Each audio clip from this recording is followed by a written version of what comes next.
ณโรงเรียนแห่งหนึ่งในประเทศไทยแสงแดดยามบ่ายส่องพาดผ่านโต๊ะเรียนไม้สีอ่อนในห้องเรียนที่แสนอบอุ่นเด็กๆกำลังนั่งเรียนอย่างมีความสุขมะปรางนั่งแกว่งขาไปมาอย่างอารมณ์ดีวันนี้เป็นวันที่หัวใจของมะปรางพองโตเป็นพิเศษเพราะคุณครูเพ็ญศรีเพิ่งประกาศการบ้านชิ้นสำคัญที่ชื่อว่าประวัติของพ่อโจทย์ดูเหมือนจะง่ายแสนง่ายแต่เงื่อนไขสำคัญที่คุณครูย้ำด้วยรอยยิ้มคือห้ามถามข้อมูลจากพ่อโดยเด็ดขาดมะปรางยิ้มกว้างพลางหยิบสีไม้แท่งโปรดขึ้นมาภาพในหัวของมะปรางชัดเจนพ่อของมะปรางน่ะเหรอพ่อคือซูเปอร์ฮีโร่พ่อมีรถคันใหญ่ที่เบาะนุ่มสบายคอยรับส่งมะปรางไปโรงเรียนพ่อมีกระเป๋าสตางค์ใบหนาที่พร้อมจะเนรมิตตุ๊กตาตัวใหม่หรือขนมแสนอร่อยให้มะปรางได้ทุกครั้งที่เอ่ยปากมะปรางเริ่มหยิบดินสอวาดรูปห้องทำงานที่กว้างขวางมีเครื่องปรับอากาศเย็นฉ่ำและพ่อที่กำลังนั่งคุยโทรศัพท์อย่างสบายอารมณ์ในสายตาของมะปรางชีวิตของพ่อนั้นช่างแสนสุขและง่ายดาย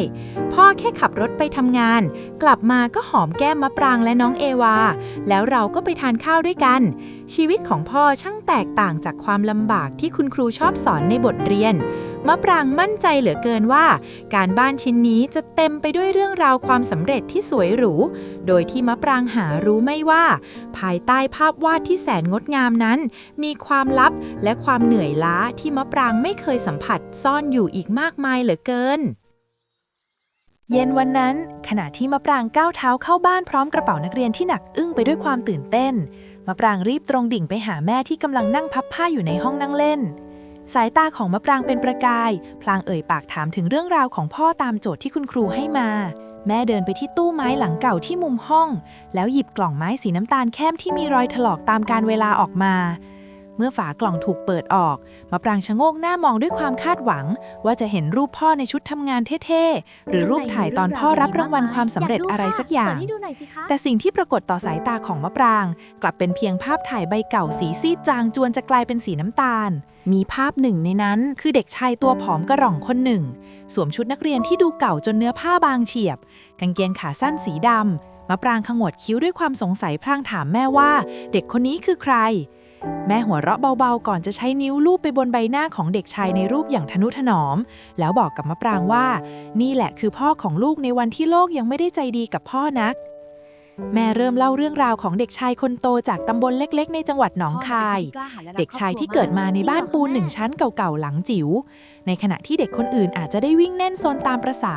แต่พ่อของมะปรางกลับต้องยืนหยัดเป็นเสาหลักของน้องๆอีก2 คนตั้งแต่วัยเยาว์ภาพในหัวของมะปรางเริ่มเปลี่ยนไปจากพ่อที่ขับรถยนต์คันหรูกลายเป็นเด็กชายที่ต้องคอยประคองน้องๆเดินเท้าเปล่าไปโรงเรียนภาพพ่อที่คอยแบ่งปันข้าวปลาอาหารส่วนของตัวเองให้น้องได้อิ่มท้องก่อนเสมอคำบอกเล่าของแม่ทำให้หัวใจของมะปรางเริ่มสั่นไหวความมั่นใจที่เคยมีว่ามะปรางรู้จักพ่อดีกลับค่อยๆพังทลายลงทีละน้อยเมื่อมะปรางได้รู้ว่าฮีโร่ของมะปรางไม่ได้เริ่มต้นชีวิตด้วยความสะดวกสบายอย่างที่มะปรางคิดแต่ท่านเติบโตมาจากการแบกรับภาระที่หนักอึ้งของเด็กคนหนึ่งจะรับไหวและนั่นเป็นเพียงจุดเริ่มต้นของบทเรียนบทใหญ่ที่มะปรางกำลังจะได้เรียนรู้เกี่ยวกับผู้ชายที่มะปรางเรียกว่าพ่อทุกถ้อยคำที่แม่พูดออกมาทำให้มะปรางเริ่มมองย้อนกลับไปที่ภาพวาดของตัวเองในสมุดการบ้านความสงสัยเริ่มผุดขึ้นในใจของเด็กหญิงวัย10 ขวบอย่างมะปรางว่ากว่าเด็กชายในรูปที่ดูอ่อนแอและขาดแคลนคนนั้นจะกลายมาเป็นพ่อที่พร้อมเนรมิตทุกอย่างให้มะปรางได้อย่างทุกวันนี้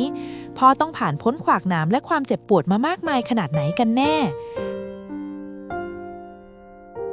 วันนี้เรียนเป็นไงบ้างลูกเหนื่อยไหมไม่เหนื่อยค่ะสนุกมาก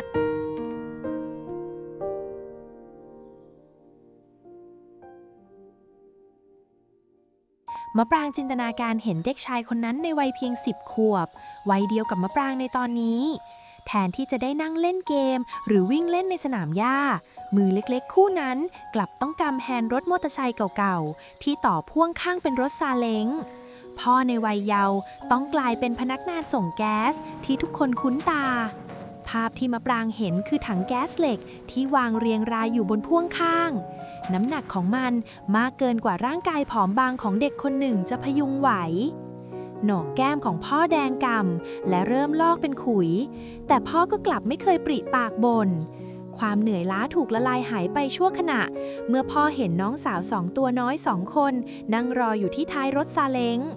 พ่อมักจะแอบหยอดมุกตลกฝืดๆให้พวกน้องๆหัวเราะเสมอ อย่างการแกล้งทำเป็นขับรถสายไปมาเหมือนงูเลื้อยยามถนนว่าง หรือการสมมุติว่ารถซาเล้งคันเก่านี้ คือยานอวกาศที่จะพาทุกคนไปกินขนมอร่อยๆในเมือง ความสุขเล็กๆในตอนนั้น คือการที่พ่อสามารถหาเงินเพียงไม่กี่บาท จากการส่งแก๊สแต่ละถัง เพื่อมาซื้อน้ำหวานถุงเดียว แล้วแบ่งกันดูดกับน้องๆ3 คนพอนำพาความสดชื่นมาสู่หัวใจอบอุ่น แต่ภายใต้เสียงหัวเราะเหล่านั้น สิ่งที่มะปรางสัมผัสได้ผ่านเรื่องเล่าของแม่ คือความเด็ดเดี่ยวที่ซ่อนอยู่พ่อต้องทนต่อความเจ็บปวดจากการถูกขอบถังแก๊สบาดมือบ้าง หรือความร้อนจากท่อไอเสียที่เผลอไปโดนขาจนเป็นแผลพอง เพื่อแลกกับค่าเทอมและหนังสือเรียนที่พ่อใฝ่ฝันอยากจะใช้มันเพื่อพาตัวเองและครอบครัวออกไปจากความลำบากนี้ พ่อในวัย10 ขวบช่างดูเป็นผู้ใหญ่และแข็งแกร่งกว่ามะปรางเหลือเกิน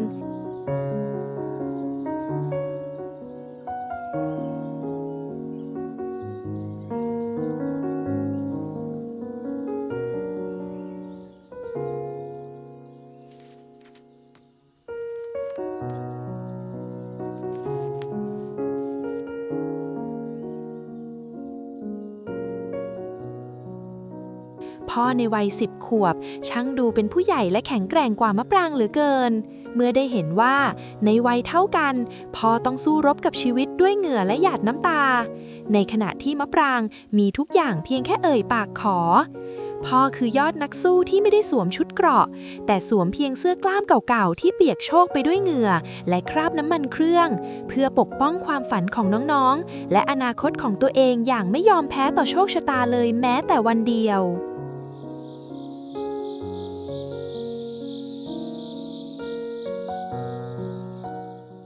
แม่ยังคงเล่าเรื่องของพ่อให้มะปรางฟัง ภาพของเด็กชายส่งแก๊สเริ่มเติบโตขึ้นเป็นชายหนุ่มผู้มีความฝันอันยิ่งใหญ่ พ่อตัดสินใจก้าวเข้าสู่รั้วโรงเรียนเทคนิคเพื่อเรียนด้านสถาปัตยกรรมในระดับปวช.ซึ่งเป็นช่วงเวลาที่มะปรางจินตนาการไม่ออกเลยว่าพ่อจะเอาเรี่ยวแรงมาจากไหน เพราะในขณะที่เพื่อนคนอื่นอาจจะได้ใช้เวลาหลังเลิกเรียนไปเที่ยวเล่นหรือพักผ่อนแต่พ่อกลับต้องรีบคว้ามอเตอร์ไซค์คันเดิมออกไปรับจ้างทำงานสารพัดอย่างที่พอจะทำได้เพื่อเก็บออมเงินทุกบาททุกสตางค์มาซื้อกระดาษวาดแบบและอุปกรณ์เขียนแบบราคาแพงที่ใช้ในการเรียนมะปรางนึกภาพตามคำบอกเล่าของแม่เห็นพ่อนั่งอยู่หน้าโต๊ะเขียนแบบไม้ตัวเก่าในห้องแคบๆท่ามกลางเสียงพัดลมดังครืดคราดและแสงไฟสีเหลืองนวลจากโคมไฟดวงเล็กมือที่เคยหยาบกร้านจากการแบกถังแก๊สพยายามปรับเปลี่ยนมาจับดินสอกดและไม้บรรทัดเหล็กอย่างเบามือที่สุดเพื่อลากเส้นสายที่เที่ยงตรงลงบนกระดาษแผ่นใหญ่กลิ่นของยางลบและรอยดินสอที่เปื้อนอยู่บนมือนั้นไม่ได้ทำให้พ่อดูมอมแมมเลยในสายตาของมะปรางแต่มันกลับดูเต็มไปด้วยความหวังและความพยายามหลายคืนที่ความเหนื่อยล้าจากการทำงานหนักทั้งวันพุ่งเข้าจู่โจมจนพ่อเผลอหลับไปทั้งที่ปากกายังค้างอยู่ในมือใบหน้าซบลงกับขอบโต๊ะเขียนแบบจนเป็นรอยกดทับแต่ทุกครั้งที่พ่อสะดุ้งตื่นขึ้นมาท่ามกลางความเงียบสงัดของยามดึกพ่อจะรีบเช็ดหน้าเช็ดตาแล้วลงมือวาดต่อพร้อมกับคำปฏิญาณที่ดังก้องอยู่ในใจเสมอว่าไม่ว่าวันนี้จะเหนื่อยแค่ไหนลูกของพ่อในอนาคตจะต้องมีบ้านที่มั่นคงมีเตียงนอนที่อุ่นสบายและไม่ต้องมีชีวิตที่ต้องปากกัดตีนถีบเหมือนที่พ่อเป็นอยู่ในตอนนี้ภาพเหล่านั้นทำให้มะปรางหันมองไปรอบห้องนอนของตัวเองที่มีเครื่องปรับอากาศเย็นฉ่ำมีเตียงนอนนุ่มๆและโต๊ะเขียนหนังสือที่พ่อนำมาตั้งไว้ให้พร้อมอุปกรณ์ครบครันมะปรางเพิ่งเข้าใจในวินาทีนั้นเองว่าทุกตารางนิ้วของความสุขที่มะปรางได้รับในวันนี้ไม่ได้ถูกสร้างขึ้นมาจากปูนและอิฐเพียงอย่างเดียวแต่มันถูกสร้างขึ้นมาจากความมุ่งมั่นและความเสียสละของชายหนุ่มที่เคยนอนหลับคาโต๊ะเขียนแบบคนนั้นพ่อคือสถาปนิกที่ไม่ได้ออกแบบแค่ตัวอาคารแต่พ่อคือผู้ออกแบบชีวิตที่สมบูรณ์แบบที่สุดให้กับมะปราง พิมพ์เขียวใบนั้นไม่ได้เขียนแค่แบบแปลนบ้านแต่มันคือสัญญาใจที่พ่อทำไว้กับตัวเองเพื่อความสุขของลูกสาวคนนี้โดยที่มะปรางไม่เคยรับรู้ถึงที่มาและความหมายของมันแม้แต่นิดเดียวเวลาผ่านไปเมื่อพ่อของมะปรางก้าวพ้นจากรั้วสถานศึกษาโลกแห่งความเป็นจริงกลับไม่ได้ปูลาดด้วยกลีบกุหลาบอย่างที่มะปรางเคยคิดไว้ในภาพวาดพอเริ่มต้นชีวิตการทำงานจากการเป็นลูกจ้างในบริษัทแห่งหนึ่งแต่หัวใจที่เด็ดเดี่ยวของพ่อบอกกับตัวเองเสมอว่า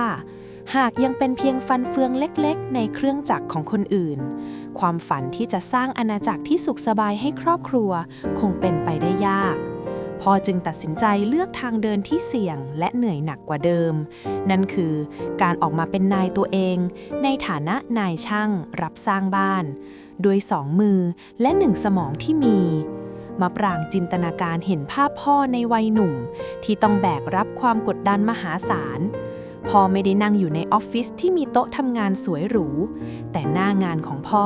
คือผืนดินที่เต็มไปด้วยฝุ่นปูนและกองอิฐพ่อต้องเผชิญกับแสงแดดที่แผดเผาจนผิวหนังแสบร้อนและสายฝนที่กระหน่ำลงมากลางคันจนงานที่ทำไว้แทบพังทลายสิ่งที่มะปรางไม่เคยรู้เลยคือในช่วงเริ่มต้นนั้นพ่อต้องเจอกับอุปสรรคที่บีบคั้นหัวใจยิ่งกว่าความเหนื่อยล้าพ่อเคยถูกโกงจากคนที่ไว้ใจเคยต้องสูญเสียเครื่องมือทำมาหากินไป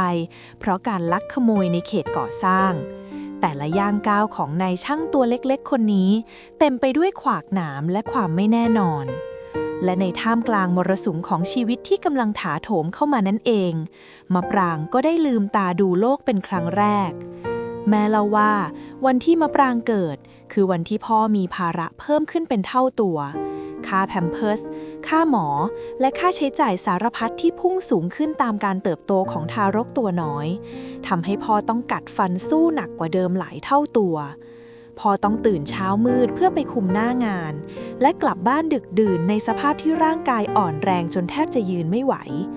แต่สิ่งที่ทำให้มะปรางถึงกับต้องสะอึกในใจคือคำบอกเล่าของแม่ที่ว่าแม้ภาระจะหนักอึ้งและปัญหาจะรุมเร้าเพียงใดแต่ทุกครั้งที่พ่อก้าวเท้าเข้าบ้านมาเห็นหน้ามะปรางตัวน้อยที่กำลังหลับปุ๋ยพ่อจะลบความเหนื่อยล้าทั้งหมดออกจากใบหน้าและแย้มรอยยิ้มที่กว้างที่สุดในชีวิตออกมาเสมอตัดภาพกลับมายังเหตุการณ์ในปัจจุบันหลังจากที่ได้ฟังเรื่องราวในอดีตจากปากของแม่มะปรางเริ่มเฝ้ารอการกลับมาของพ่อด้วยหัวใจที่จดจ่อกว่าวันไหนๆเสียงรถกระบะคู่ใจ Ford Ranger สีน้ำเงิน4 ประตูของพ่อ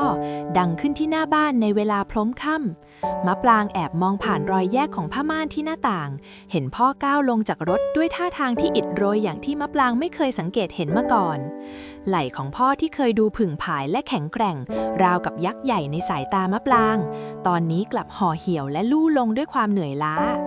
พ่อเดินโซซัสโซเซมาที่ประตูบ้านเสื้อเชิ้ตที่มะปรางเคยคิดว่ามันดูเนี๊ยบและเท่เสมอมาบัดนี้กลับเปรอะเปื้อนไปด้วยคราบฝุ่นปูนสีขาวโพลน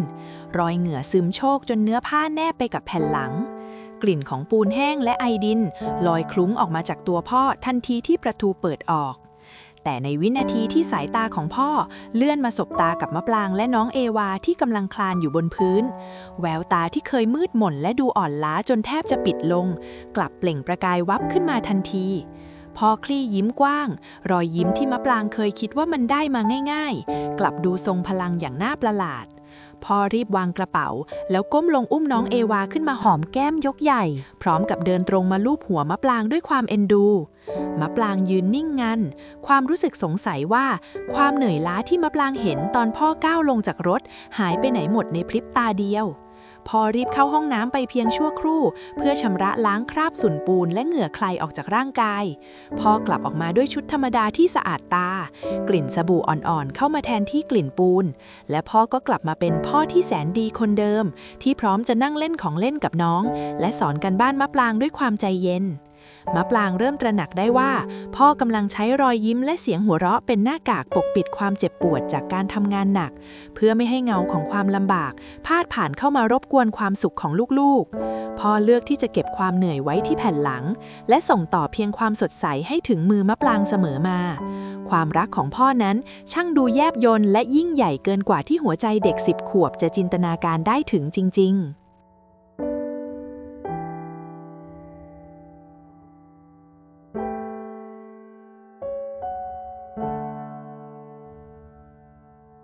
เมื่อถึงวันที่พ่อต้องเก็บกระเป๋าเพื่อไปคุมหน้างานที่ต่างจังหวัด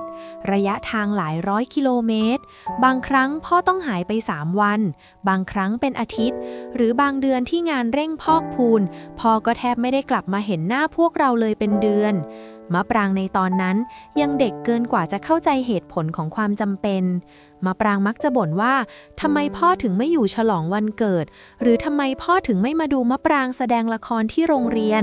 มะปรางคิดเพียงว่าพ่อคงไปทำงานสบายๆในที่ไกลๆมีเพื่อนร่วมงานมากมายและคงสนุกกับการเดินทางจนลืมไปว่ามีลูกสาวคนนี้รออยู่ที่บ้าน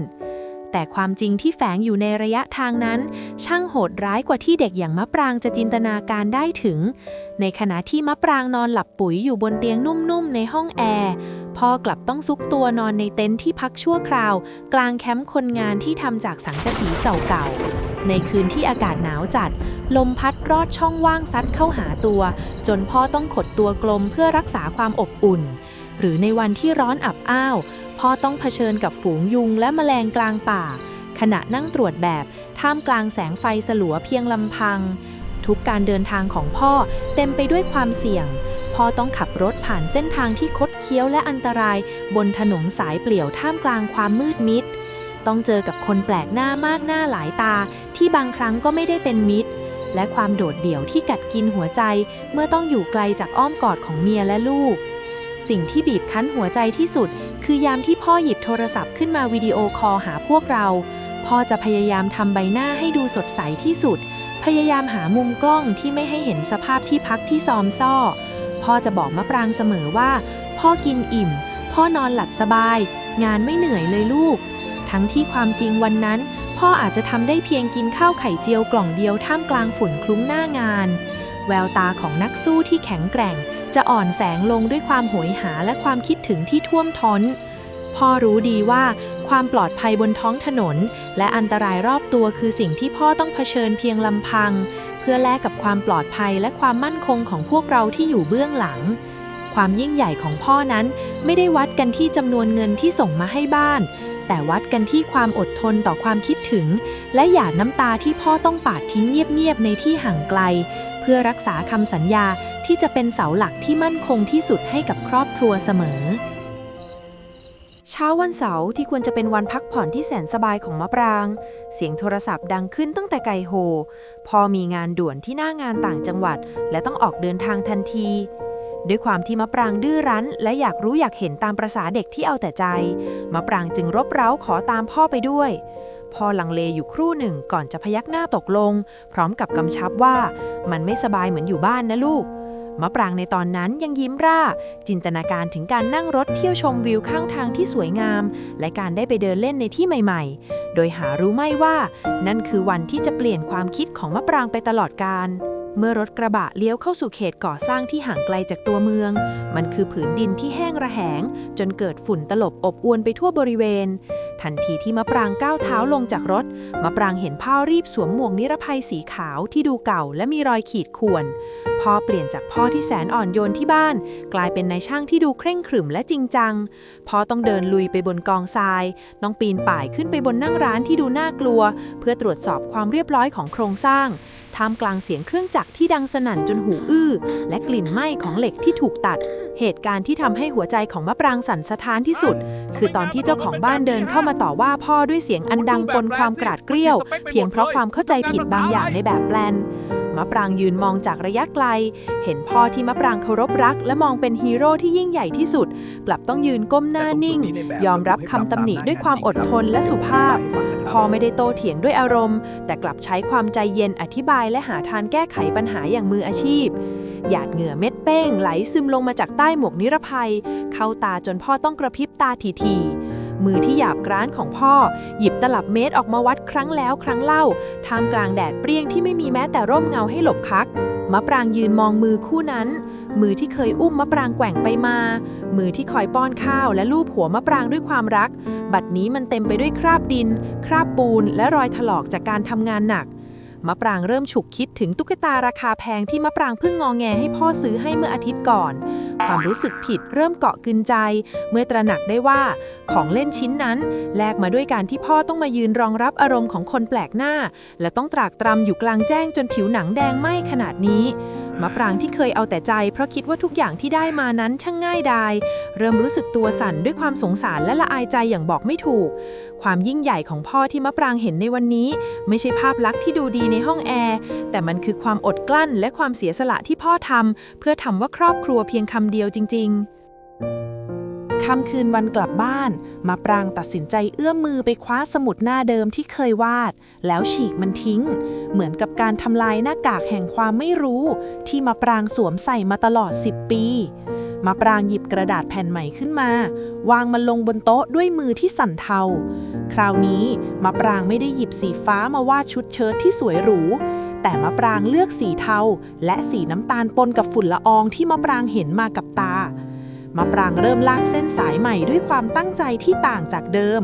มะปรางวาดรูปผู้ชายคนหนึ่งที่มีใบหน้าเปื้อนคราบเหงื่อและฝุ่นปูนแววตาแฝงไปด้วยความกังวลแต่ยังคงมีความมุ่งมั่นที่แข็งแกร่งมะปรางเน้นย้ำรอยหยาบกร้านบนฝ่ามือของพ่อรอยแผลเป็นเล็กๆที่เกิดจากขอบถังแก๊สในอดีตและเศษเหล็กในปัจจุบันมือคู่ที่ไม่ได้นุ่มๆเหมือนมะปรางแต่มันคือมือที่โอบอุ้มโลกทั้งใบของมะปรางเอาไว้ไม่ให้พังทลายลงมาน้ำตาหยดเล็กๆก็เริ่มรินไหลลงมาอาบแก้มมะปรางนึกถึงทุกครั้งที่มะปรางเคยกระทืบเท้าเอาแต่ใจเมื่อไม่ได้ของเล่นตามที่ต้องการนึกถึงคำพูดประชดประชันที่มะปรางเคยต่อว่าพ่อเวลาที่พ่อกลับบ้านช้ามะปรางช่างเป็นเด็กที่ใจร้ายเหลือเกินมะปรางใช้ชีวิตอยู่บนหยาดเหงื่อของพ่อโดยที่ไม่เคยขอบคุณพ่อสักครั้งมะปรางเริ่มวาดรูปตัวเองยืนอยู่ข้างๆพ่อแต่คราวนี้มะปรางไม่ได้วาดให้ตัวเองถือตุ๊กตาตัวใหญ่มะปรางวาดภาพตัวเองที่กำลังเอื้อมมือไปช่วยพยุงแผ่นหลังที่ลู่ลงของพ่อพยายามจะสื่อสารผ่านภาพวาดว่าจากนี้ไปมะปรางจะไม่เป็นเพียงภาระที่พ่อต้องแบกรับแต่มะปรางจะเป็นกำลังใจที่ทำให้พ่อหายเหนื่อยที่ด้านล่างของรูปภาพมะปรางก็หยดปากกาเขียนข้อความที่กลั่นมาจากส่วนลึกของหัวใจว่าหนูขอโทษที่เคยเอาแต่ใจและขอบคุณที่พ่อรักหนูขนาดนี้พ่อไม่ต้องสร้างบ้านที่ใหญ่โตให้หนูหรอกค่ะเพราะแค่มีพ่ออยู่ในบ้านเล็กๆของเราหนูก็มีความสุขที่สุดแล้วความรู้สึกผิดชอบชั่วดีที่เพิ่งตื่นรู้ทำให้มะปรางรู้สึกว่าตัวเองเติบโตเป็นผู้ใหญ่ในชั่วข้ามคืนมะปรางมองดูภาพวาดใบใหม่นี้ด้วยความอิ่มเอมใจ